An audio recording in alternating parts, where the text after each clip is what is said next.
آج جو نظام تعلیم رائج ہے، کیونکہ یہ بنیادی طور پر انگریز کا یعنی لارڈ مکالے ہی کا دیا ہوا نظام تعلیم ہے، ہم نے اس نظام تعلیم میں جوہری تبدیلیاں نہیں کیں جن کے نتیجے میں ہم یہ دعویٰ کر سکتے کہ یہ نظام تعلیم ہم نے خود ترتیب دیا ہے۔ تو لارڈ مکالے نے تو بتا دیا کہ اس کا مقصود کیا تھا۔ مقصود یہ تھا کہ ایسے ذہن پیدا کیے جائیں جو ایک مخصوص سطح سے اوپر کی سوچ رکھ ہی نہ سکیں، وہ ایک محدود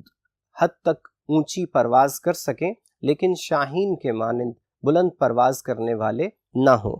یعنی اگر ہم انگریزوں ہی کی زبان میں کہیں تو انہوں نے کلیریکل مائنڈز پیدا کیے برِ صغیر میں، انہوں نے لیڈرز پیدا کرنے کی کوشش نہیں کی، بلکہ یہ کوشش کی کہ اگر کوئی لیڈرز بننے کی کوشش کریں تو انہیں دبانے کے لیے تمام ہیلے حربے اور ہتھ کنڈے استعمال کیے جائیں۔ اس حوالے سے حضرت اقبال نے کیا فرمایا، اور یہ اہل کلیسا کا نظام تعلیم ایک سازش ہے فقط دین و مروت کے خلاف۔ تو یہ جو انگریز کا دیا ہوا نظام تعلیم ہے، حضرت اقبال اسے سازش قرار دیتے ہیں دین کے خلاف اور ہماری روایات کے خلاف۔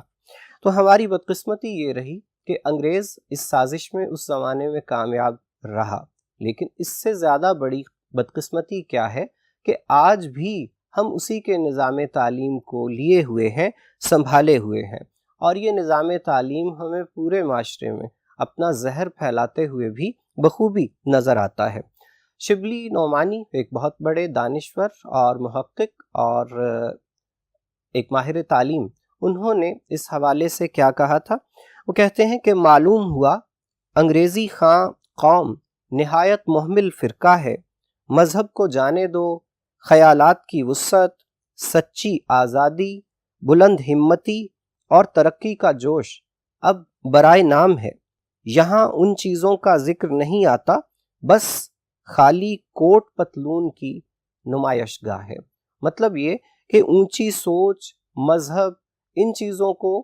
چھوڑ دیا گیا ہے، اور جدید تعلیم کا مطلب یہ ہے کہ آپ جدید لباس پہن رہے ہیں، جس لباس کو انگریز نے پسند کیا تھا آپ اس کو پہن رہے ہیں۔ جدید تعلیم جس کو کہا جاتا ہے، انگریزی تعلیم کہا جاتا ہے، اس کے سب سے بڑے وکیل برِ صغیر میں سر سید احمد خاں تھے، لیکن ایک وقت ایسا بھی آیا جب سر سید بھی اس تعلیم کے حوالے سے کچھ ایسے الفاظ میں اظہار خیال کرنے پر مجبور ہو گئے۔ فرماتے ہیں، تعجب ہے کہ جو تعلیم پائے جاتے ہیں اور جن سے قومی بھلائی کی امید تھی، مادیت پرست اور بدترین قوم ہوتے جاتے ہیں۔ مطلب سر سید احمد خان کی نیک نیتی میں تو قطعاً شبہ نہیں، لیکن ایک اعتراف انہوں نے بھی کیا کہ ہم جس نظام تعلیم کے بارے میں یہ سوچ رہے تھے کہ یہ برِ صغیر کے لوگوں کو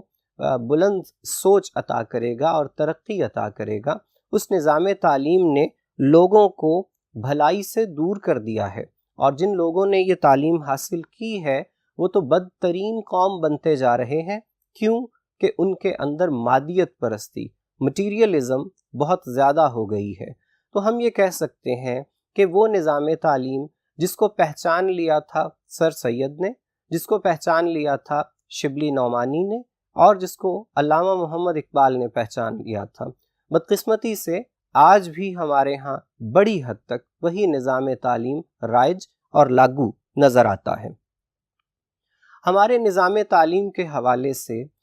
بہت سے مسائل ہیں اور ان کی بہت سی وجوہات ہیں، لیکن ہم اگر اس کا ایک بہت بڑا الزام دیں افسر شاہی کو تو یہ غلط نہیں ہوگا۔ افسر شاہی سے مراد وہ سرکاری اہلکار ہیں کہ جنہوں نے انگریز سے تربیت حاصل کی تھی اور قیام پاکستان کے بعد وہ پاکستان میں اعلیٰ ترین عہدوں پہ فائز ہوئے۔ انہی لوگوں نے اس نظام تعلیم کو بالکل پہلے ہی کی طرح، انگریز کے دور ہی کی طرح یہاں پہ نافذ کر کے رکھا، لوگوں کے اوپر تھوپ کے رکھا۔ تو ہم یہ کہہ سکتے ہیں کہ افسر شاہی نے لوگوں کو جس طرح وہ خود انگریز کے غلام تھے، انگریز کے دور میں اس کی غلامی خوشی سے کرتے تھے، انہوں نے اسی کے نظام کو جاری رکھا اور اب انہوں نے خود انگریز کی جگہ لے لی اور عوام کو اپنی جگہ دے دی۔ ہم یہ کہہ سکتے ہیں کہ انہوں نے افسر اور ایک سائل کے درمیان فاصلہ قائم رکھنے کے لیے اس نظام تعلیم کو بہتر بنانے کے بجائے اسے ہو بہو، یا اگر یہ کہا جائے کہ اس کو بدتر بنانے میں اپنا کردار ادا کیا تو یہ غلط نہیں ہوگا۔ اس میں کچھ شک نہیں کہ بہت سے افسران نے اس سلسلے میں اپنی کوششیں کیں، لیکن چونکہ وہ تعداد میں کم تھے اس لیے وہ اپنی بات کو منوانے میں ناکام رہے، اور اکثریت جس سوچ کی حامل تھی ہمیں اسی سوچ کے تحت آج کا نظام تعلیم نظر آتا ہے۔ تو جن لوگوں کے پاس اختیارات تھے وہ یہ سارا کچھ کر سکتے تھے، وہ نظام تعلیم کو بہتر بنا سکتے تھے، ان لوگوں نے اس انداز میں اپنا کردار بدقسمتی سے ادا نہیں کیا۔ ان لوگوں کو قدرت نے موقع دیا، اختیار دیا، لیکن انہوں نے اس سلسلے میں اپنا اہم کردار ادا کرنے کا موقع ہاتھوں سے گوا دیا۔ اسی وجہ سے ہم دیکھتے ہیں کہ پاکستان تعلیم کے میدان میں اتنی ترقی نہیں کر سکا جتنی کرنی چاہیے تھی۔ ہمارے ہاں دعوے تو بہت بلند بانگ کیے جاتے ہیں، لیکن اگر حقیقت کو دیکھیے تو ہم نے تعلیم کے شعبے کو سب سے زیادہ نظر انداز کیا ہے، جس کی ایک بہت بڑی مثال ہمیں اس صورت میں نظر آتی ہے کہ آپ بجٹ یعنی اخراجات کے اعداد و شمار کو دیکھیے تو ہمیں جن شعبوں پہ سب سے کم رقم خرچ ہوتے ہوئے نظر آتی ہے ان میں تعلیم کا شعبہ نمایاں ہوگا۔ اگرچہ پوری دنیا میں سب سے زیادہ رقم، سب سے زیادہ پیسہ، سب سے زیادہ بجٹ تعلیم کے شعبے پر خرچ کیا جاتا ہے، لیکن ہمارے ہاں ایک انتہائی قلیل رقم تعلیم کے شعبے کے لیے مخصوص کی جاتی ہے۔ اسی کا نتیجہ ہمیں نظر آتا ہے کہ جب وسائل کم رکھے جاتے ہیں تو نتیجے کے طور پر تعلیم کا معیار بھی پست رہتا ہے اور تعلیم حاصل کرنے والے افراد کی تعداد بھی بہت کم نظر آتی ہے۔ تو اسی کا نتیجہ ہے کہ جو لوگ تعلیم حاصل کرتے ہیں ان کی زندگی کا محور و مقصد فقط یہی ہوتا ہے کہ وہ اچھی نوکری، اچھا روزگار حاصل کریں، اچھی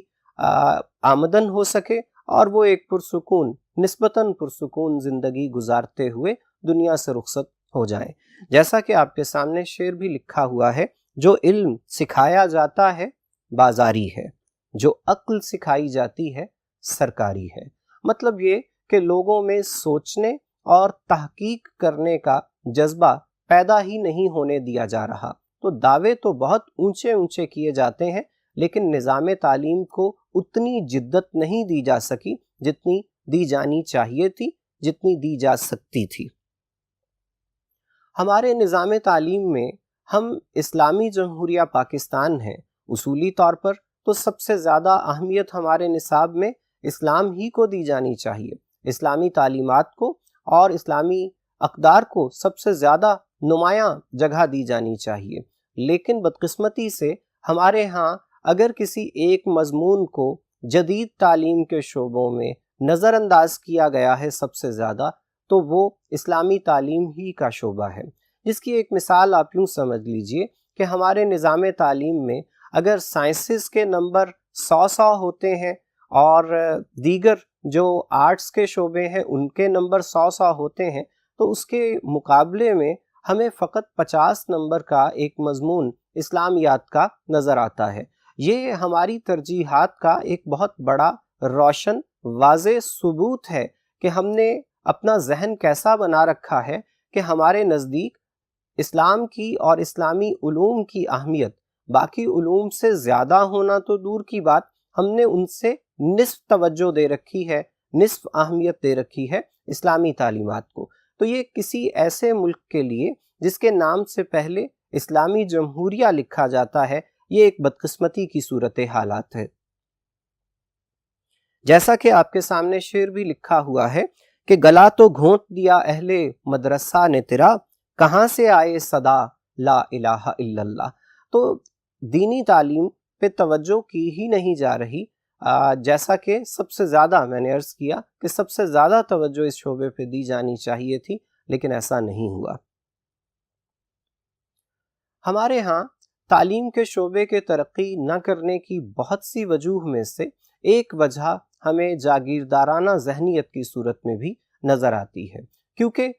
جاگیردارانہ ذہنیت رکھنے والے بہت سے لوگوں کو، شاید سب کو تو نہیں لیکن ایک بڑی تعداد کو، ایسے مزارعین کی اور حاریوں کی ضرورت ہوتی ہے کہ جو بلا چون و چرا ان کی خدمت سر انجام دے سکیں، اور ظاہر ہے کہ وہ شخص جو تعلیم حاصل کر لیتا ہے اس کے لیے ممکن نہیں رہتا کہ وہ غلامی کر سکے، وہ اپنی سوچ رکھتا ہے، وہ اپنے ذہن سے سوچنا شروع کر دیتا ہے، اور یہ بات جاگیردارانہ ذہنیت رکھنے والے لوگوں کے لیے کسی صورت قابل قبول نہیں ہوا کرتی۔ لہٰذا ایسے لوگوں نے ہمیشہ تعلیم دشمنی کا مظاہرہ کیا اور اپنے علاقوں میں تعلیم کے وسائل کو ہمیشہ ضائع کرنے پہ توجہ رکھی۔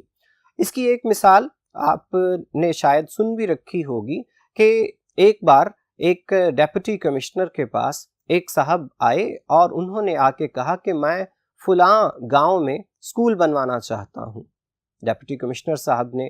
اس پہ خوشی کا اظہار کیا، اور کچھ روز کے بعد پتہ چلا کہ ایک اور صاحب تشریف لائے ہیں اور انہوں نے بھی کہا ہے کہ میں فلاں گاؤں میں اسکول بنوانا چاہتا ہوں۔ بعد میں پتہ چلا کہ وہ دونوں جاگیردار ایک دوسرے کے گاؤں میں اسکول بنوانے میں دلچسپی ظاہر کر رہے تھے، جس کا مطلب یہ تھا کہ اس کے گاؤں میں جب اسکول بنے گا تو وہاں کے لوگ تعلیم حاصل کرنے کے بعد اس کی غلامی ترک کر دیں گے۔ جب دوسرے کو اس بات کا پتہ چلا تو اس نے آ کے کہا کہ میں خرچہ اٹھاتا ہوں اس کے گاؤں میں اسکول بنوانے کا، اور جب دونوں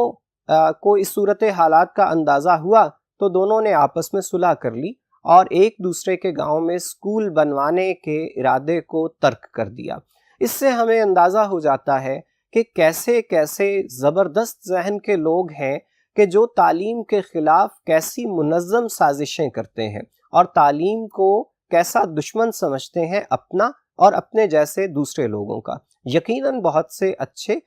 لوگ بھی موجود ہیں جو تعلیم کے دوست ہیں، لیکن بدقسمتی سے اکثریت تعلیم دشمنوں کی ہے، جن کی وجہ سے ہمیں صورت حالات کی خرابی میں ان کا حصہ نظر آتا ہے۔